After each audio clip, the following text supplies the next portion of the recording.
We generally never build our policy at the expense of national interests, at the expense of ensuring the country's security.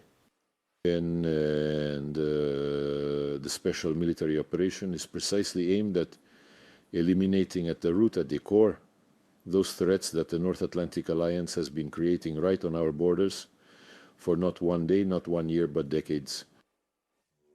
And Russia has warned repeatedly. The president dedicated countless speeches and statements to this issue, and unfortunately he was not heard, but apparently this only confirms something he said recently. President Putin, in an interview with Pavel Zarubin on how his and our collective perception of relations with the West evolved. When initially it seemed that removing ideological differences would make everything fine.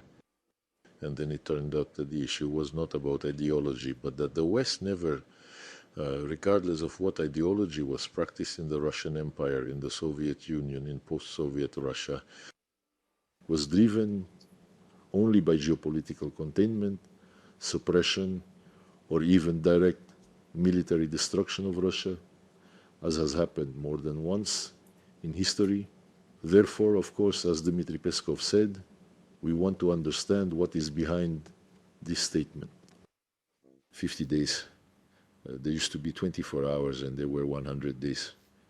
We have been through all of this and really want to understand what motivates the President of the United States.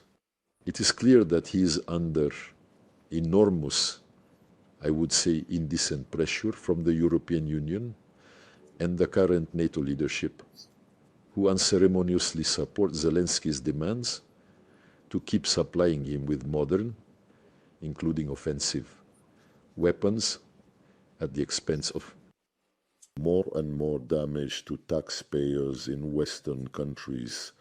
Therefore, we have, such a proverb, do not dig a pit for others. As for the sanctions that the European Union has implemented and are being prepared again in Brussels, they are trying to pull the United States into this sanctions vortex. But President Trump specifically explained that Europe will be paying for all of this. All of this, of course, has already caused very serious damage to the European economy. Sensible and objective European analysts, economists, and political scientists acknowledge that the main damage is borne by the author of this sanctions war. We have already had an unprecedented number of sanctions declared against us. We are managing. I have no doubt that we will cope. This conclusion is also based on the assessment and analysis of independent, including many Western economists and politicians. As for this,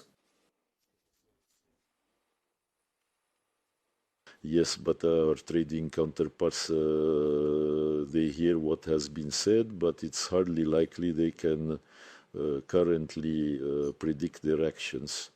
They have commitments, international commitments, and knowing these, our partners, I do not see how they can abandon their independent policy. The policy of adhering to agreements reached through both bilateral channels and multilateral formats.